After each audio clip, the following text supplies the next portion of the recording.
Good morning to you all.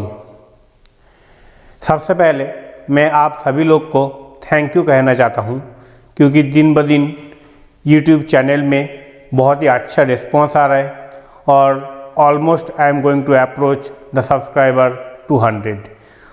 तो मेरा जितना भी सब्सक्राइबर्स है और जो भी मेरा व्यूअर्स है जो अभी तक मेरा चैनल को सब्सक्राइब नहीं किए हैं, आप सभी से मेरा रिक्वेस्ट है कि आप इस चैनल को सब्सक्राइब कीजिए और लाइक बटन को प्रेस कीजिए। इससे हम लोग को एनकरेजमेंट मिलता है और भी अच्छा से अच्छा वीडियो बनाने के लिए। तो आज मैं आप लोग का सामने जो टॉपिक लेकर आया हूँ वो टॉपिक है फूरियर सीरीज़। फूरियर सीरीज़ का एप्लीकेशन पॉइंट ऑफ व्यू से आज का लेक्चर बहुत इम्पॉर्टेंट है। ये मैं first application point of view से एक लेक्चर करवा रहा हूँ। जैसे मैं पहले बोला था, what do you mean by Fourier series? N number of waves जब इकट्ठा होके एक नया वेव फॉर्म को जनरेट करते हैं और वो किस तरीके से वो वेव फॉर्म जनरेट होता है उस चीज़ को मैं फूरियर सीरीज के जरिए एक्सप्लेन करने का कोशिश करूँगा। तो आज मैं आप लोग का सामने जो टॉपिक लेकर आया हूँ, half wave rectifier.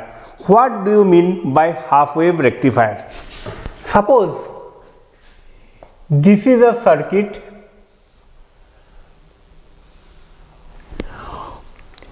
this is the input section, this is the input section and this is the output sections। तो इनपुट सेक्शन में जैसे हम सभी को मालूम है कि जो सिग्नल हम लोग देते हैं it is basically A sinusoidal wave, और जैसे ही ये है half wave rectifier. What does it mean? जो ये जो सिग्नल है यहां मुझे जो आउटपुट मिलेगा वो क्या है? This output gives me the signal like this way.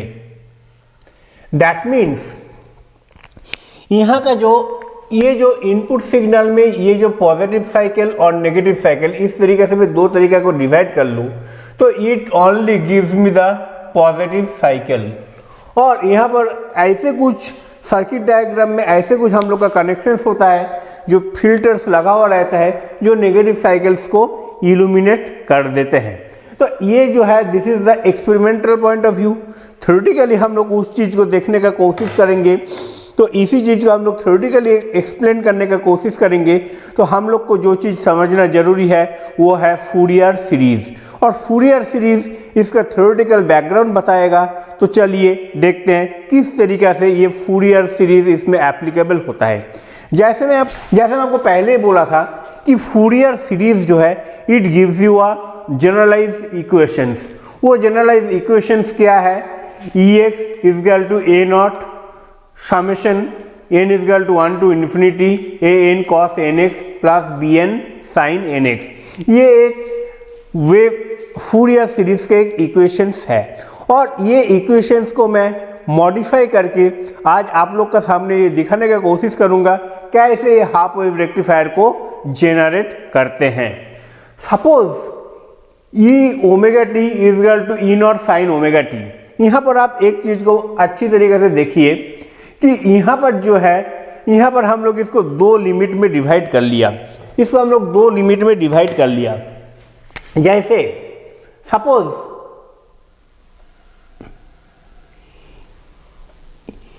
मैं इसी ग्राफ को मैं ये जो प्लॉट है, इस प्लॉट के लिए मैं आपको समझाने का कोशिश कर रहा हूं। इसको मैं क्या किया, सेंटर पॉइंट इज 0, ये these are the coordinates, these are the coordinates, और इसको मैं क्या किया, ये वाला पॉइंट है, इस पॉइंट को मैं एज्यूम किया 0। तो ये क्या हो जाएगा? तो ये वाला जो है दिस इज पाई, और ये वाला जो पॉइंट है this point I am considering it as 2 pi. तो यहां पर एक चीज, तो that means this point is 2 pi. तो यहां पर आप एक चीज को थोड़ा सा समझिए कि जब whenever it is 0 to pi it will give me a particular type of waveform, and whenever it is pi to 2 pi it is giving me another type of waveform। तो इस हिसाब से मैं इसको डिवाइड कर लिया, और इसका जो वेव इक्वेशंस होगा वो कैसे होगा? E omega t is equal to e naught sine omega t. ये कौन सा ये जो ओमेगा टी है omega t, that means in this case we are basically dealing with a particular wave. यहाँ पर एंगुलर फ्रीक्वेंसी होता है, that means we are here considering omega t. For the sake of simplicity हम लोग इस omega t को x में convert कर देंगे और आगे चल के हम लोग एक्स का वैल्यू को दोबारा सब्स्टिट्यूट करेंगे और इसका जनरलाइज इक्वेशंस को हम लोग समझने का कोशिश करेंगे। तो यहाँ पर क्या है, देखिए ये जो e omega t equal to e naught sine omega t, ये कौन सा लेवल के लिए एप्लीकेबल है? whenever it will lie in between 0 to omega t will lie in between 0 to pi, in between 0 to pi, and whenever ये जो second part में ये ओमेगा टी का वैल्यू हो जाएगा 0, और 0 कहां से कहां होगा? It will lie in between pi to 2 pi, it will lie in between pi to 2 pi. तो ठीक है, नाउ हम लोग क्या कर रहे हैं, इस ओमेगा टी को ई एक्स कंसिडर कर रहे for the sake of simplicity. तो आफ्टर इंप्लीमेंटिंग दिस, ये जो इक्वेशंस होगा फूरियर सीरीज का जो जनरलाइज नॉर्मलाइज इक्वेशंस है वो क्या होगा? E x is equal to a naught plus of summation n is equal to 1 to infinity a n cos n x plus b n sine n x. तो ये जो इक्वेशंस कहाँ से आ रहा है, इसका लिए मेरा जो फर्स्ट लेक्चर है उसी दिन में आपको ये चीज को समझाया था। और उसके बाद मैंने क्या बोला था कि यहाँ पर 3 कोएफिशिएंट्स है, a naught, a n and b n. इसका आगे भी हम लोग इसका बाद और भी 3 एप्लीकेशंस करेंगे, टोटल 4 एप्लीकेशंस है। और ये जो 4 एप्लीकेशंस है, 4 एप्लीकेशंस में आपको एग्जाम में 1 या 2 application straightforward broad questions के लिए लिखा जा सकते हैं। तो आप लोग इस यूनिट को प्रॉपरली मेंटेन करें तो इस बार के जो एग्जाम्स है, ये एग्जाम में से आपको 2 क्वेश्चंस भी हो सकता है। कोरोना का टाइम में हम लोग का जो ट्रेंड चल रहा है कि आपको 8 या 9 क्वेश्चन दिया जाता है, वहां से आपको 5 क्वेश्चन अटेम्प्ट करना पड़ता है। You can easily attempt 2 question from here also. तो इस लेक्चर को बहुत अच्छी तरीके से समझिए, और यहाँ पर ये लेक्चर्स जो मैं दे रहा हूँ ये किस तरीके से मैं इस चीज को डेकोरेट कर रहा हूँ, इस चीज को आप लोग समझिए। तो यहाँ पर क्या हो जाएगा, तो इसका आगे में देख रहा, ये इक्वेशंस है, ये इक्वेशंस में a naught, a n and b n, ये 3 फूरियर कोएफिशिएंट है। तो ये जो कोएफिशिएंट को मैं अभी मुझे सॉर्ट आउट करना है, इसका इवैल्यूएट करना है, प्रॉपर कंडीशंस को पुट अप करना है, और उसके बाद हम लोग क्या करेंगे, ये तीनों इक्वेशंस को हम लोग इस इक्वेशंस में सब्स्टिट्यूट करेंगे तो मुझे एक नया तरीका के इक्वेशंस आएंगे, और वो इक्वेशंस मुझे किस तरीके से ये वेव फॉर्म जनरेट करते हैं वही चीज हम लोग को समझना है। तो ये this is the skeleton, this is the chalk out process, किस तरीके से इस एप्लीकेशंस में करता हूं। तो यहाँ पर देखिए ए नॉट इजगल टू, और इसका बाद मैं आप लोग को इवैल्यूएट करना सिखाया था what is the value of a naught, a n and b n. तो वहां से after substituting the value from the फॉर्मूले, तो ये क्या हो जाएगा, ये केस देखिए यहाँ पर 2 तरीका का केस है, एक तो 0 टू पाई और एक है पाई to 2 pi.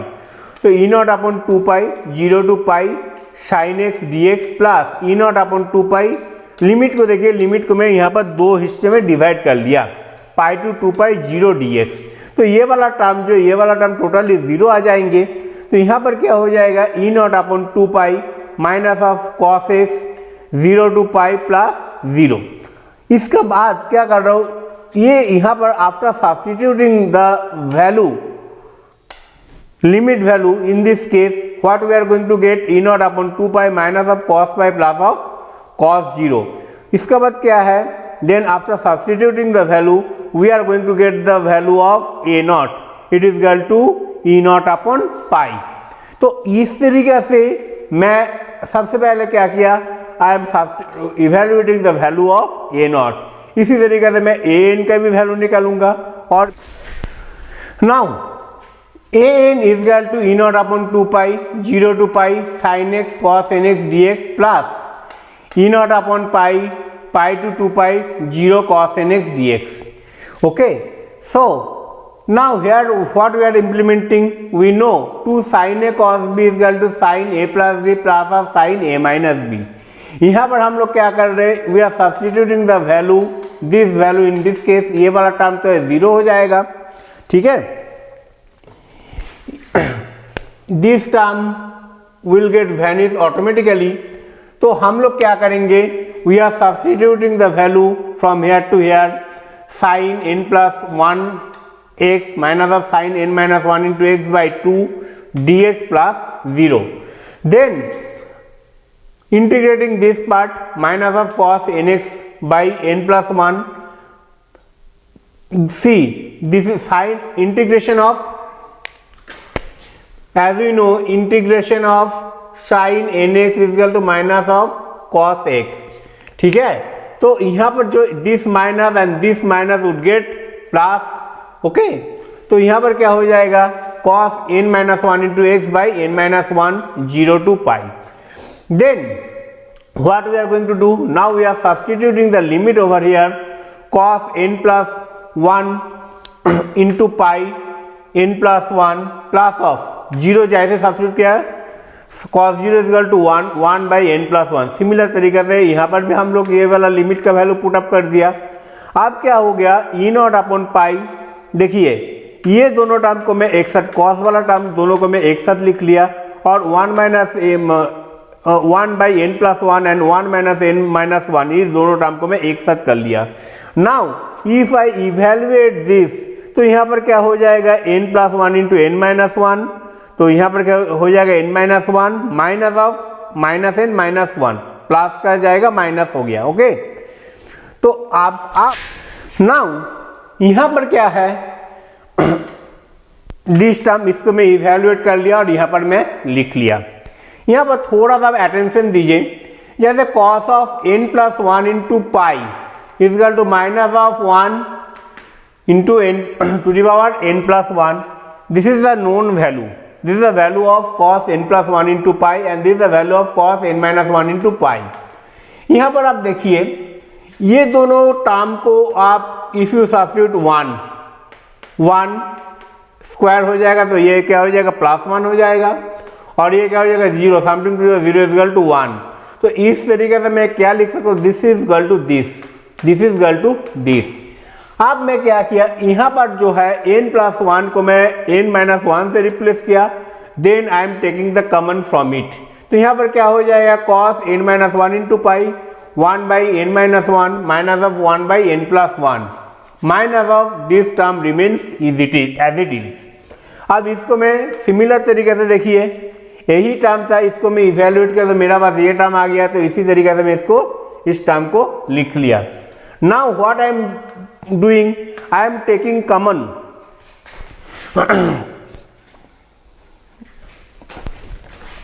Now I am taking common 1 by 2 upon n square minus 1 common, then it would be cos n minus 1 into pi minus of 1, okay. तो अभी देखिए if n is equal to odd, n is equal to odd number हुआ, suppose you substitute 1 3, तो you are going to get the value 0, okay, and if it is odd तो क्या हो जाएगा, you are going to get this value. तो यहां पर दो तरीका का केस है, दैट मीन्स n जो है, n को मुझे दो हिस्से में डिवाइड करना पड़ा। एक तो है whenever n is equal to odd number and whenever n is equal to even number, that means कोई भी odd number के लिए मुझे कोई पर्टिकुलर वैल्यू नहीं मिलेंगे और मैं odd number को इल्यूमिनेट कर सकता हूं, ओके। और सिर्फ मेरा पास क्या टर्म बच गया, minus of 2 E naught upon n square minus 1 into pi, this is all for the when n is equal to the even number. What we are going to do, we are going to begin with the next one, that is bn. जैसे मैं आपको previous lectures में समझाया था कि bn after the value, और उसी फॉर्मूले को using this value as a फॉर्मूले, तो मैं क्या लिख सकता हूं, e naught upon 2 pi 0 to pi sine omega t sine nx plus e naught upon pi to 2 pi 0 sine nx dx। यहाँ पर देखिए मैं इसको दो हिस्से में डिवाइड कर रहा हूँ, एक तो है 0 टू पाई और एक है पाई टू 2 पाई, बिकॉज ये जो साइनोसॉइडल वेव है, साइनोसॉइडल वेव में 0 टू जब मैं इसका आउटपुट सिग्नल को कंसीडर कर रहा हूं, तो 0 to पाई में it will give me a particular value, और पाई टू 2 पाई का वैल्यू में it will give me another value, और वो वैल्यू है 0। तो मैं वही वैल्यू यहाँ पर सब्स्टिट्यूट कर लिया। Then what I am going to do, e naught upon 2 pi sine x sine n x d x. यहाँ पर मैं इस चीज को पहले, now I am substituting the value n is equal to 1. If I substitute the value n is equal to 1, तो क्या हो जाएगा, b1 is equal to e naught upon pi sin x, और n का भी वैल्यू 1 हो गया, तो sin x multiply by sin x is equal to sin square x, and as we know sin square x is equal to 1 minus cos 2x dx। तो यहाँ पर क्या हो जाएगा, now we are integrating this term, then we are going to get the value of x minus of sin 2x by 2, 0 to pi. Now if we substitute the value, then we are going to get the value of e naught upon pi. ये किसका value निकला, this is the value of b1। तो चलिए आप देखते हैं, if the value of n is greater than 1, तो उसके लिए क्या होगा। If the value of n is greater than 1, तो यहां पर क्या हो जाएगा, sine x sine n x d x. Okay, फिर यहां पर क्या हो जाएगा, जैसे 2 साइन ए कॉस बी, तो ये वाला वैल्यू यहां पर आ गया, तो यहां पर क्या हो जाएगा, cos n minus 1 into x plus minus of cos n plus 1 into x d x. Now if we take the integration cos n x, ये क्या हो जाएगा, sine n x by n, तो sine n minus 1 into x by n minus 1 minus of sin n plus 1 into x by n plus 1. Now after substituting the value of limit, we are going to get this value. यहाँ पर देखिए sin 0 is equal to 0, तो ये वाला term cancel हो जाएगा, उसी तरीके से ये वाला टर्म भी कैंसिल हो जाएंगे। ठीक है, तो यहाँ पर मुझे मिल गया 0। तो यहाँ पर मैं जैसे an का वैल्यू को निकाला था, उसी तरीके से bn का भी वैल्यू को निकाला। an में भी मुझे 2 केस मिला, एक case whenever n is equal to 0, तो whenever n is equal to odd number तो क्या होगा, और n is equal to even हुआ तो क्या होगा। इसी तरीके से b में भी मुझे 2 तरीके का केस मिल गया, n is equal to 1, तो उसका एक पर्टिकुलर वैल्यू होगा, it is equal to e naught by 2, और जब भी n का वैल्यू 1 से ग्रेटर होगा तो क्या होगा, we are going to get the value of 0। Clear. तो ये जो इक्वेशंस है ई ओमेगा टी, तो ये जो इक्वेशंस है, ये इक्वेशंस क्या था, ये इक्वेशंस था e x is equal to a naught plus summation of n is equal to 1 to infinity a n cos n x plus b n sine n x. Now if we are substituting the value of a naught, an and bn, then we are going to get the value like this way, e omega t is equal to e naught upon pi plus e naught upon by 2 sin omega t plus 2 e naught upon pi 1 by 3 cos 2 omega t plus like this way. So this is the required form, this is a modified form of Fourier series of half wave rectifier. तो आप देखते हैं ये half wave rectifier में एक new terminology आता है, it is called as ripple factor. What do mean by ripple factor, यहां पर एक टर्म मैं आपको सब बोलने का कोशिश करूंगा, ये जो ई नॉट अपॉन पाई, ये जो टर्म है, दिस इज द डीसी